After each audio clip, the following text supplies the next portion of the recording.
palestra de hoje. Lei de destruição, está a cargo do nosso mano Luiz. Muito boa noite. Obrigado, Sidney.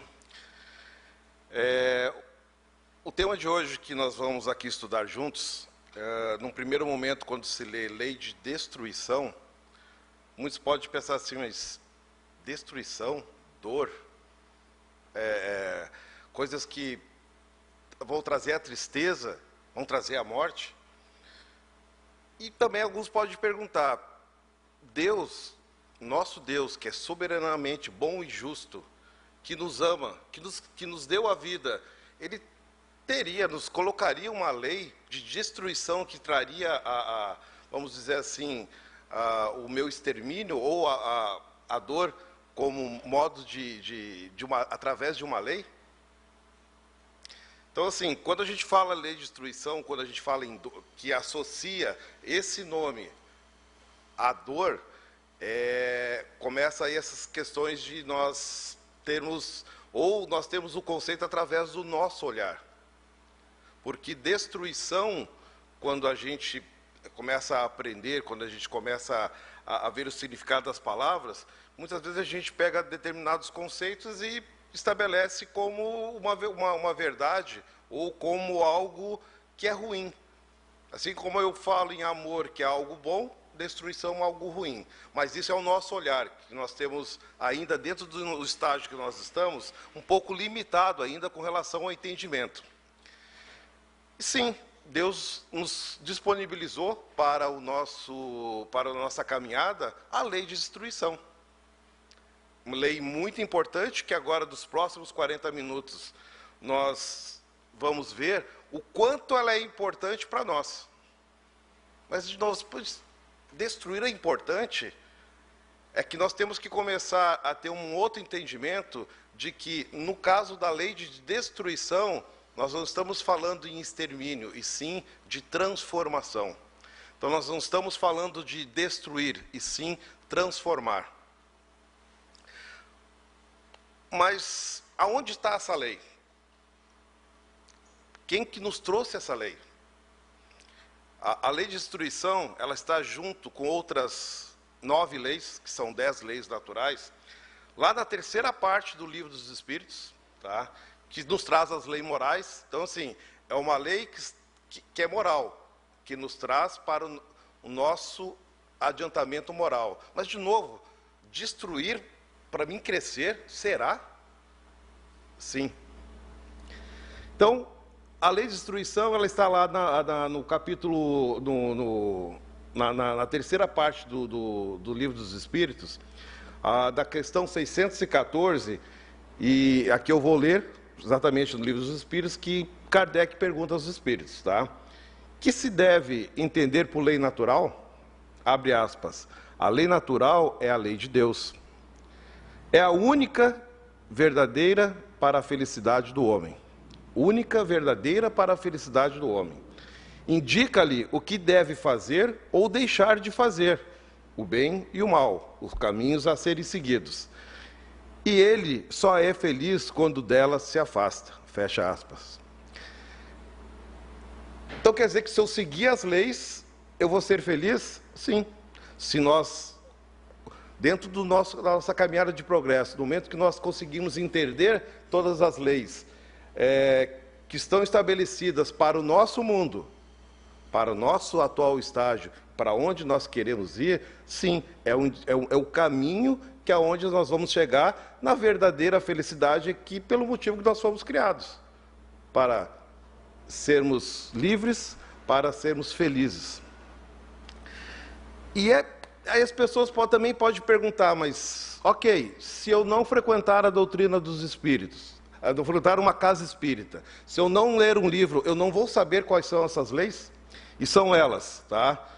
Lei de adoração, lei do trabalho, lei de reprodução, lei de conservação. Só um pouquinho. Conservação? Quer ver que tem a destruição e a de conservação? Sim. A lei de destruição, que nós vamos estudar hoje, a lei de sociedade, a lei do progresso, a lei de igualdade, a lei de liberdade e uma importante lei, que a hora que nós compreendermos, ela vai nos trazer muitos benefícios e vamos resolver muitos problemas que nós causamos, que é a lei de justiça, de amor e de caridade. Então, essas são as leis naturais. E aí vem a pergunta, como é que eu sei dessas leis? Quer dizer que se eu não vim aqui na Humberto Campos ou qualquer outro centro espírita, eu não vou saber? Não, gente. Essas leis, elas estão gravadas na nossa consciência. Quando Deus nos cria simples e ignorantes, com o germe da inteligência e o livre-arbítrio, tá gravado lá no nosso HD, está gravado lá no nosso interior as leis. Ah, mas como eu vou saber? De acordo com a caminhada de cada um, com o seu esforço de progresso, elas vão ficando cada vez mais claras. Porque por que lá, há 5 milhões de anos atrás, 6 milhões de anos atrás, há milhões de anos atrás, como é que as pessoas, pegando alguma das leis aqui, de sociedade, como é que elas tinham aquele instinto, como é que elas tinham aquela noção de se juntarem para se protegerem? Isso é do nada? Era por acaso? Não existe o acaso. Então, as leis divinas, elas estão gravadas. E são eternas, perfeitas e imutáveis. Ah, mas essas leis vão valer para sempre? Para o nosso mundo, para a nossa condição, sim. Elas são eternas, são perfeitas e imutáveis. E a gente vai ver aqui junto, tá? Uma vez que essas leis são para me direcionarem na minha caminhada, e a lei de destruição, num primeiro momento que causa estranheza, da questão do fato de destruir, e nós vamos substituindo esse destruir por transformar, tá? É preciso entender de que, desde que nós fomos criados, lá, num determinado momento que nós não sabemos, não foi nos dado ainda o conhecimento para isso, nós precisamos entender que no nosso universo nada fica parado. Tudo está em movimento e tudo se transforma. E essa transformação, ela tem como elementos, tá? Nós temos, vamos dizer assim, 3 elementos básicos, ou os 3 elementos do mundo, que é Deus, que criou tudo, inteligência suprema. Nós temos o Espírito, que somos nós, nesta condição hoje de encarnados, e temos a matéria, que é o fluido cósmico universal. Por que guardem isso? Porque vai ser importante para que a gente possa entender essa questão da transformação. Lá na questão 728 do Livro dos Espíritos, Kardec pergunta: é lei da natureza a destruição? E os Espíritos respondem, abre aspas, preciso é que tudo se destrua, se transforme, para renascer e se regenerar. Porque o que chamais de destruição não passa de uma transformação. Então, vão migrar destruição, que é ruim, para transformar, tá? Que tem por fim a renovação e melhoria dos seres vivos. Então, a gente começa a olhar a lei de destruição não como algo ruim, mas como uma ferramenta necessária para que cada um de nós, indivíduos, possamos, dentro dos mundos que nós fomos colocados, dentro dos mundos que nós estamos habitando, nós possamos gradativamente, e aí a gente vai chamar da pluralidade das existências, que a cada vez que eu reencarnar, eu progrida. E para isso, a lei de destruição, ela é necessária. E vamos ver por quê. Poderíamos dizer que a lei de destruição, nós podemos chamar de necessária e abusiva. Por quê?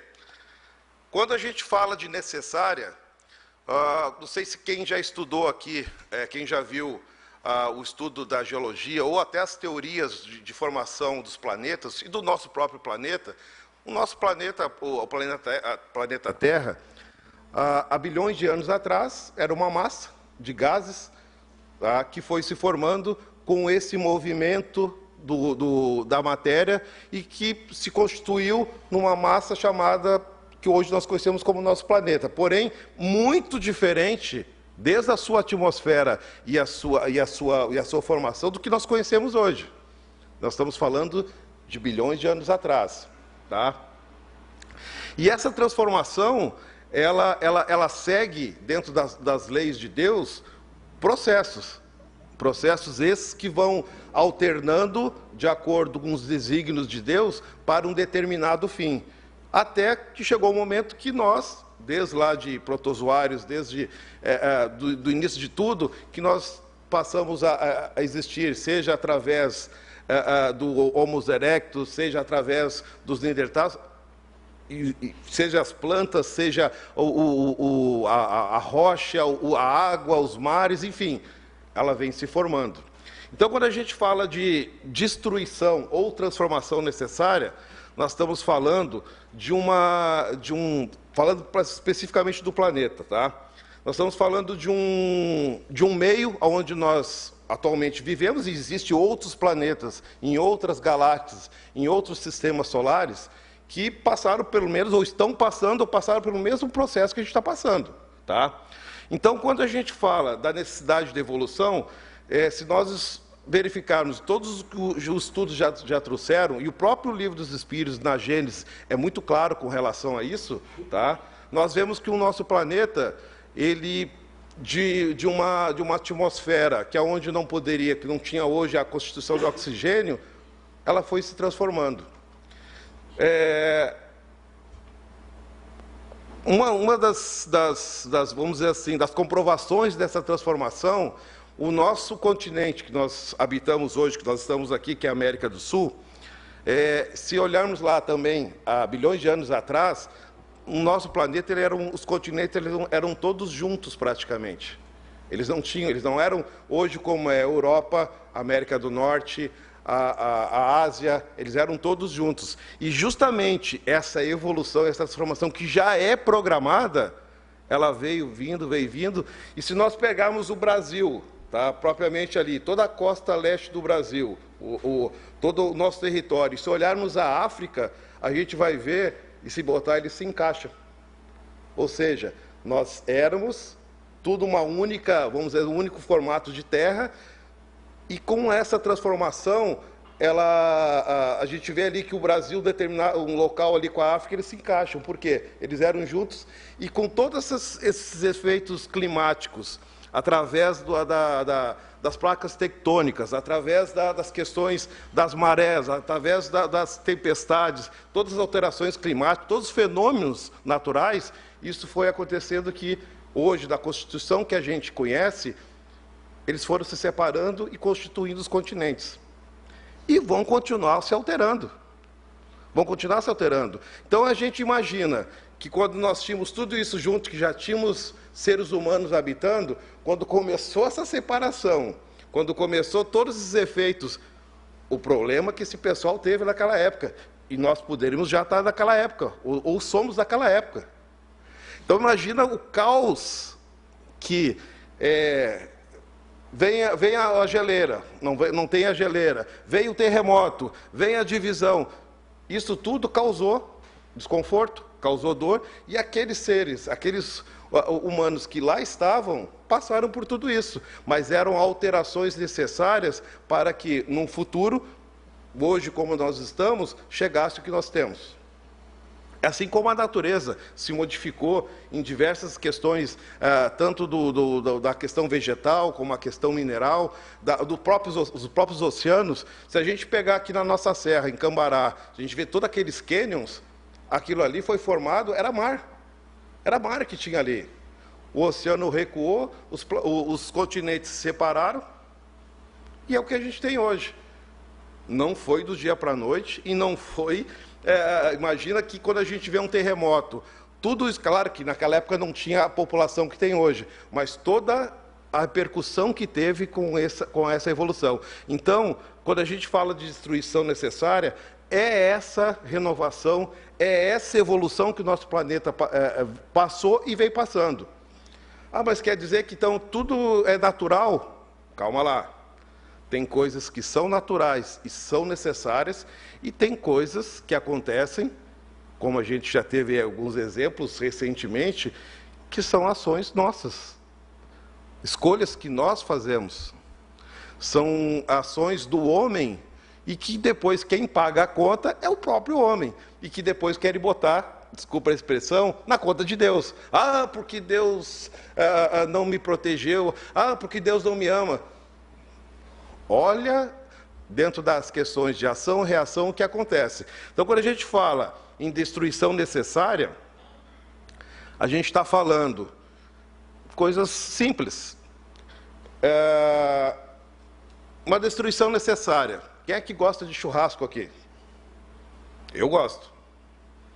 Eu ainda vou ter que evoluir muito para que eu possa não gostar de churrasco. É uma destruição eu abater um bovino, um ovino, uma galinha, para mim ter a carne? Não, mas isso não é destruição. Como não? Eu não estou destruindo um outro ser, tirando a vida para me alimentar? Quando eu pego lá uma folhinha de alface, ou um repolho e coisa, eu não estou destruindo a natureza para me alimentar? Então, são destruições ou transformações necessárias para que a vida continue. É um ciclo. É um ciclo. Quando vamos pegar que a gente tem mais pena, assim, às vezes. Quando uma cobra sobe numa árvore e pega um filhotinho de um passarinho, todo mundo fica condoído. Eu também fico. Só que essa destruição, ela é o equilíbrio da natureza, porque se não houvesse a cobra para pegar o filhotinho do passarinho, se não tivesse um predador natural, o desequilíbrio que causaria no nosso planeta. E eu vou dar um exemplo aqui de desequilíbrio provocado por nós. E a gente está vendo aí, gente, a questão da dengue, nós acabamos com a nossa fauna. Quem é o predador do mosquito? Nós acabamos. Quem é que vê sapo hoje na rua? Ou nos banhados? Não tem. É a ação do homem, e que ele acaba pagando, mas que ele, ouso dizer que ele também é beneficiado.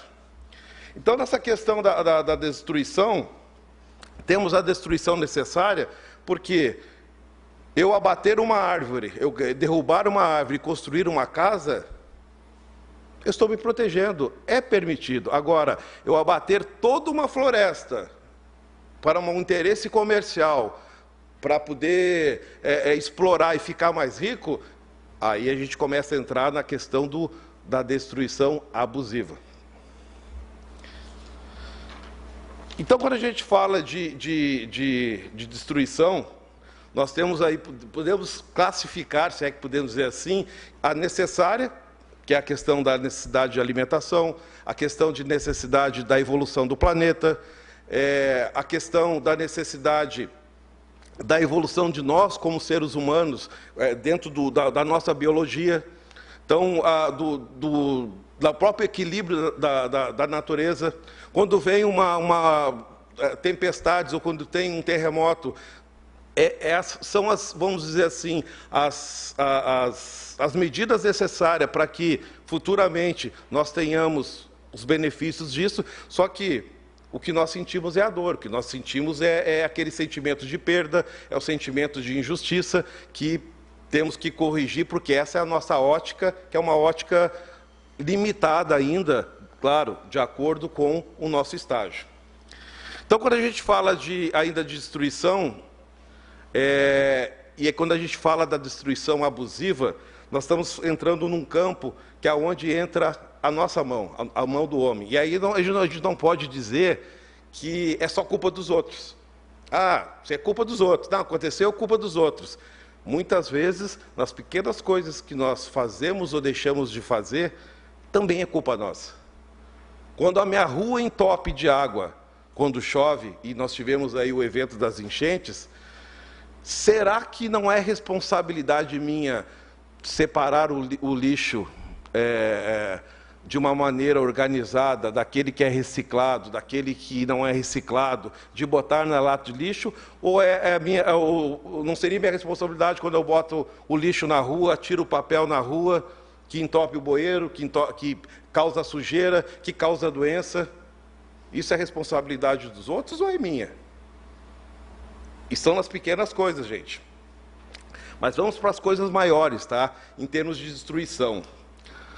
As guerras se encaixariam, ou estariam dentro dessa ferramenta chamada lei de destruição? Quando a gente fala em guerra, a gente fala em algo horrível. As guerras, nós podemos dizer que elas têm, vamos dizer, um fim útil. São provocadas, infelizmente, pelas nossas imperfeições. Porque quando a gente fala de guerra, nós estamos falando da predominância da nossa natureza animal, de agredir o outro. Nós estamos falando de orgulho, vaidade, egoísmo, porque normalmente, e se a gente vê a história, quase todas as guerras que trouxeram muita dor, elas tiveram alguns motivos muito comuns, que é o quê? O da conquista, que a gente vê lá desde a época dos romanos, desde a época dos egípcios, a gente vê desde a Idade Média, onde a intolerância religiosa, que eu quero impor a minha vontade como católico para aquele que queria seguir o islamismo, nós estamos falando da Guerra Santa, que pessoas diziam que estavam matando em nome de Deus. Que motivo é esse, matando em nome de Deus? Agora, as guerras, nós podemos também dizer que elas também trouxeram ganhos, ou trouxeram benefícios. Mas como assim? Guerra traz benefício? Sim, guerra traz benefício. Porque Deus, dentro da sua sabedoria, e dentro do que Ele já nos conhece, esses fenômenos, como é a guerra, existe a dor provocada pelas nossas atitudes, mas também existe, após a dor, existe a evolução moral. Existe, quando a pessoa vê, quando tu pega um soldado que mata uma criança, que mata uma outra pessoa, com aquela ideia que ele está defendendo a liberdade, defendendo o seu país, mas que, no final, ele está sendo manipulado por motivos pessoais, políticos e de egoísmo, ele vai cobrar da sua própria consciência o ato que ele cometeu. E ele vai trazer também, depois da dor, a transformação. Assim como as guerras, se nós pegarmos a Segunda Guerra Mundial, mesmo com todo o absurdo que aconteceu, como a questão dos judeus, que 5 milhões de judeus foram exterminados simplesmente porque eram judeus, mas a guerra nos trouxe coisas que hoje nós somos beneficiados. A penicilina foi inventada da guerra. Um motivo ruim, mas foi. A medicina de trauma, de urgência, ela foi desenvolvida a duras penas das guerras. Ah, mas quer dizer que tem que ter guerra para ter evolução? Não necessariamente. Porém, nós não podemos esquecer das nossas participações. Porque, se a gente vê, Deus não incentiva, e muito pelo contrário, que alguém faça guerra que agrida o outro. Agora, vamos dizer assim, pegando uma linguagem figurada, vamos fazer do limão uma limonada, erramos. Sim, erramos. Eu invadi o outro país para pegar o petróleo, para expandir meu território, eu causei dor, eu fiz tudo de errado que podia fazer. Agora, eu vou ter que responder pelos meus atos, e tudo isso existe a consequência, a questão, inclusive, da evolução das pessoas, que hoje, se nós temos as Nações Unidas, se hoje nós temos consciência de que a guerra é o pior cenário possível, e nós estamos falando que os homens se envolveram em muitas guerras dos últimos 100, 200, 300, 1000 anos, infelizmente, a evolução é lenta, mas ela aconteceu. Ela aconteceu. Então, as guerras, elas são frutos ainda da nossa barbárie como pessoa, das nossas imperfeições, mas que disso tudo ainda a gente consegue tirar aprendizado, evolução, e que Deus consegue utilizar dentro da lei de destruição, e que nós conseguimos dentro das nossas reencarnações, muitas pessoas que morreram lá, no cenário europeu da guerra, vieram reencarnar aqui no Brasil, trazendo as suas experiências. Isso tem um fim útil, que é poder trazer o progresso para outros países que ainda não tinham. Agora, a dor da guerra existe. Tem um livro do André Luiz, agora não me recordo o nome, que psicografado para o Chico, não sei se foi no Nosso Lar ou num outro, que quando começou todos aqueles movimentos da Segunda Guerra Mundial, e muitos chegavam para serem atendidos no Nosso Lar ou em outras colônias, que ainda disseram, após a guerra, se criou um núcleo de muitos espíritos simpáticos à questão judia, a questão do judeu, que eles até hoje vivem naquela realidade de perseguição contra aqueles que realmente os feriram muito.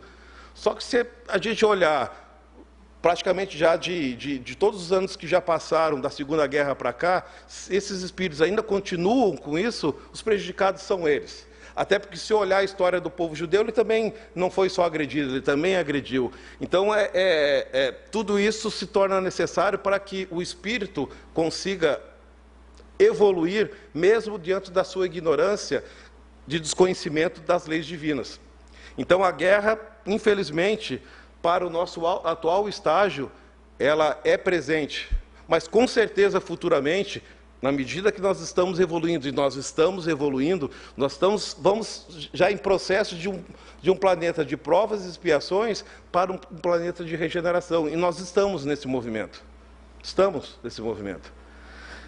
Muitos espíritos que não quiseram, ou que não querem ainda, vamos dizer, evoluir, eles estão sendo convidados a habitar outros mundos, que é onde, dentro de um nível de conhecimento e de evolução, vai ser mais adequado para eles.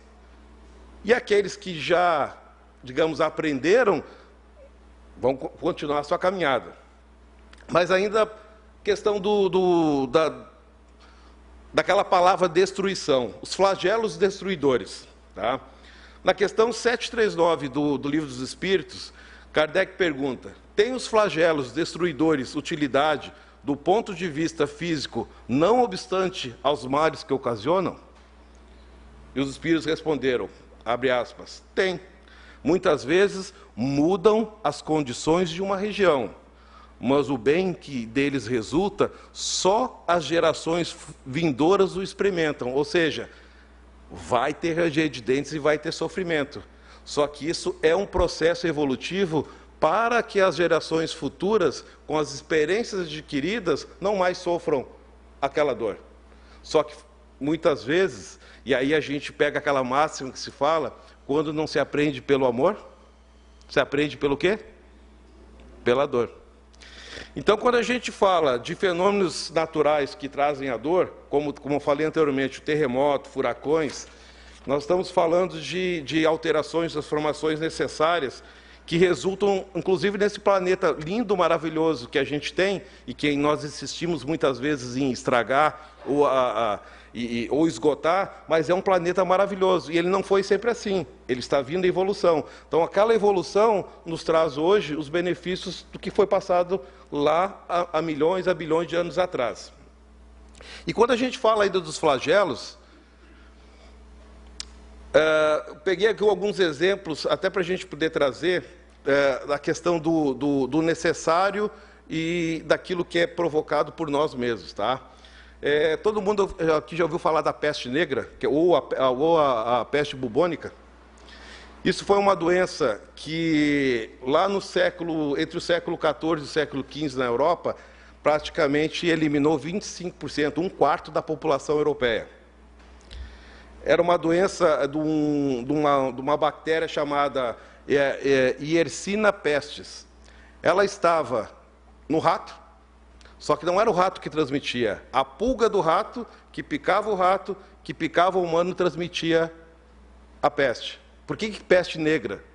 Porque as pessoas que pegavam essa bactéria, que eram infectados, eles ficavam com as suas extremidades negras, pretas. Tá? E aí, na época, se dizia que era um fenômeno, era um castigo. Mas não, ficavam pretos porque acontecia a gangrena. Então, os pés, os dedos dos pés, as mãos ficaram totalmente pretos, que chegavam até a morte. Então, foi uma doença que praticamente varreu boa parte da Europa, não só a Europa, no Brasil também. Se contarmos que ela começou lá no século XIV, século XV, mas que veio matar gente no Brasil no século XX, tá? Idos de 1900, matou muita gente a peste negra no Brasil. E que lá na Europa, por que se matou? Por que é tanta infecção? Problemas de higiene. As pessoas não tinham o mínimo de higiene. Defecavam na rua, banho uma vez por ano e olhe lá quando tomavam, roupas não trocavam. Então, as condições de higiene eram péssimas. E aí, outra coisa da questão humana. Por que os ratos se proliferaram muito naquela época? Aí veio o desequilíbrio, provocado por nós. Na Idade Média, ou naquela época, as questões religiosas, alguém inventou, lá na Europa, que os gatos eram animais demoníacos. O gato era um animal do demônio. E se eliminou praticamente os gatos naquela época lá na Europa. Então, o rato, que é o predador natural normalmente do rato, é o gato. Eliminou o gato, o rato se proliferou. Como se proliferou e tinha problema de higiene, se proliferou a doença. É a mão de Deus? Ou é as nossas ações? Aprendemos com isso? Aprendemos. Só que olha a quantidade de tempo. Somente no final do século XIX que o pesquisador identificou a bactéria e se constituiu o soro.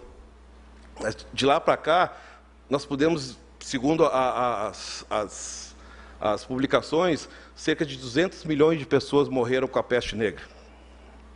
É a mão de Deus? É a destruição? É a destruição. Mas nós aprendemos as questões de higiene, que vieram hoje nós a sermos beneficiados, a questão da pesquisa. Só que, de novo, a nossa ação, a nossa ignorância, quando acharmos que um animal como o gato ia trazer alguma coisa demoníaca. A questão da fé cega. Evoluímos. Hoje ninguém mais diz que o gato é demoníaco, não é? Até um bichinho interessante. Eu não gosto muito de gato porque eu tenho alergia, mas é um bichinho que muitos têm em casa e que contribui, inclusive, para a paz das pessoas, para o dia a dia. Gripe espanhola. Alguém já ouviu falar de gripe espanhola? Foi uma doença que também varreu a Europa, matou muitas pessoas no continente europeu, no continente americano, e se estima que entre 50 e 100 milhões de pessoas morreram. E como se transmitia? A questão do contato. Não se sabia como acontecia, as pessoas achavam, inclusive no caso da gripe espanhola, que eram problemas e até separavam que os judeus traziam a doença. Olha a ignorância. Aprendemos? Tivemos que aprender. A gripe espanhola acabou? Não acabou. Não acabou. Uma que todo mundo conhece mais recentemente, o Covid. É uma doença nova? Não é uma doença nova. Matou, segundo a OMS, em torno de 15 milhões de pessoas no mundo. E pasmem, gente. É Deus que está, que está bravo conosco, Deus não me amparou. Ninguém, gente, ninguém, durante o Covid, morreu se não tinha que morrer, que já não estava programado para poder fazer o seu desencarne. Ninguém. É a perfeição. Quem desencarnou, e com todo o respeito e o carinho, desencarnou porque tinha que desencarnar, seja através da Covid ou de outras doenças que na época foi esquecido. Se usou máscara, se isolou, sendo que uma das coisas mais eficientes para o Covid, o que era? Lavar as mãos, para não ter a transmissão. É limpar as coisas. É ignorância. E o que teve de bom o Covid? Tá louco. O que teve de bom? Gente, com o Covid, nós estávamos vivendo naquela sociedade e ainda não nos... nós falamos de uma globalização, mas até então nós estávamos vivendo em verdadeiros zumbis que se isolaram do mundo. Ninguém mais abraça, ninguém mais conversa, ninguém mais fala, é só troca de mensagem, é na frente de um computador, e a chamada globalização se criou as pessoas isoladas. O que aconteceu com o Covid? Pais descobriram filhos em casa, filhos descobriram pais, descobriram os avós, descobriram tios, descobriram... Aí ficou aquela assim, mas eu não posso abraçar o meu pai. Fazia anos que não sabia nem que existia, mas sentiu a necessidade de abraçar, porque teve o medo da perda, gente. Olha só, uma doença que levou cerca de 15 milhões de pessoas, que gerou todo um problema político, social, fez com que nós enxergássemos pessoas dentro de casa que a gente não enxergava, que cada um sentava na mesa com o seu celular. A gente passou a expor, eu sou testemunha disso. Eu me peguei um dia em fevereiro, quando aí não estava tudo proibido, a minha esposa, o meu filho e a minha filha caminhando na rua, se exercitando. Eu nunca tinha feito isso. Meu filho tem 25 anos, a minha filha tem 16, nós nunca tínhamos feito isso.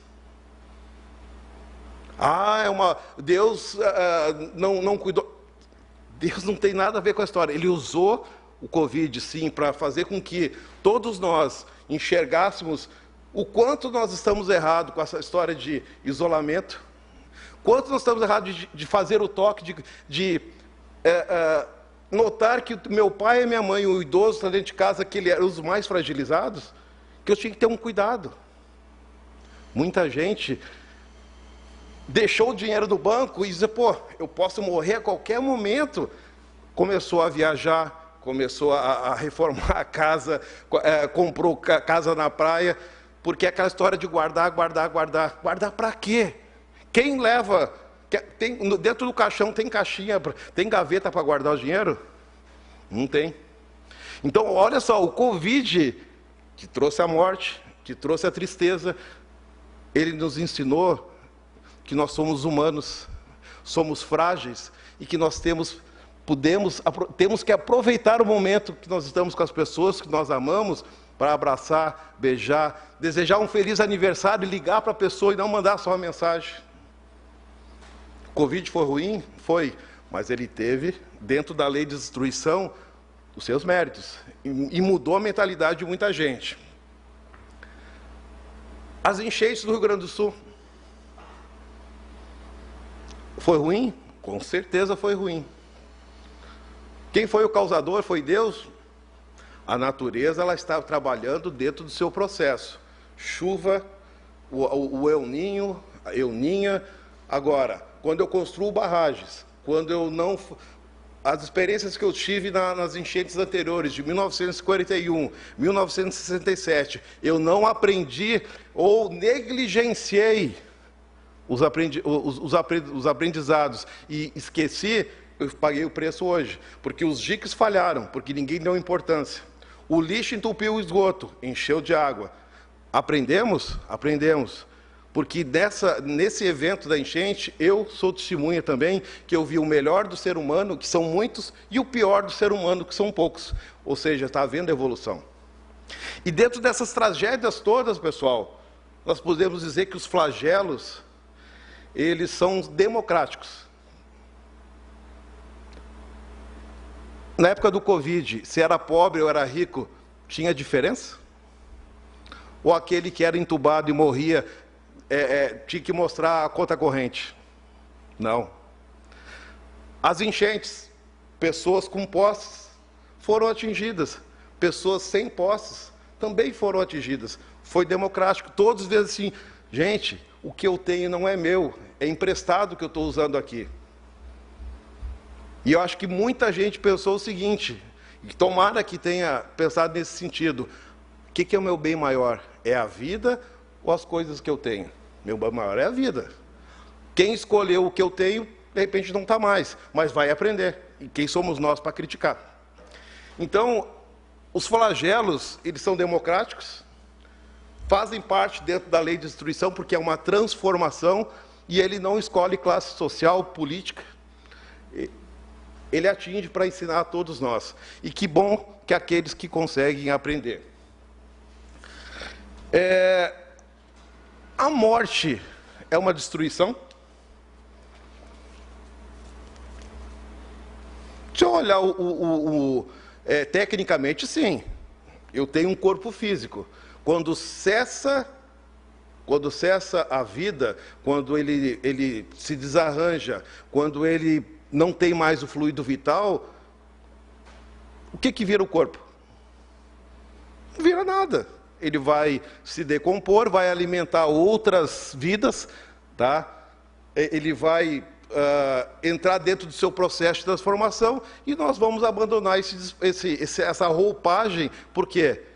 Porque o fenômeno da morte, ele é natural, tá? Porque ele é um processo de transformação. Então, muitos têm medo da morte, e temos medo da morte, não deveríamos, porque é um processo de transformação natural, e que o que morre é matéria, gente. E ele não morre, ela se transforma. E nós, como seres que somos imortais, nós vamos continuar com a nossa vida num outro plano, com todas as experiências que nós aprendemos, com os flagelos, com as guerras, com as experiências, com as nossas escolhas. Então, quando a gente fala do fenômeno da morte, nós estamos falando de mais um processo de passagem de um estágio que eu passei, seja esse, o próximo ou o anterior, onde eu adquiri experiências. Então, ele é um assunto extenso, a lei de destruição, mas o que eu queria deixar aqui como reflexão é que tudo na vida se transforma. Tudo na vida passa por uma evolução. E nós não seríamos diferente, que somos criação de Deus. Só que, para que o nosso aprendizado alcance um objetivo, nós temos que galgar, nós temos que passar etapas. E a lei de destruição, ela vem nos beneficiar, ela vem nos trazer justamente essa esteira, essa possibilidade de termos esse processo evolutivo. Então, quando nós desencarnamos, nós não estamos perdendo, ou com algum ente querido nosso desencarna, nós não estamos perdendo. Não. É uma transformação, porque continuaremos vivos plenamente com tudo aquilo que nós adquirimos nas nossas experiências e, principalmente, nos preparando para a próxima experiência, que é onde nós vamos ter oportunidades de refazer o que nós não fizemos direito, de fazer o que nós não fizemos e aperfeiçoar o que nós fizemos de bom.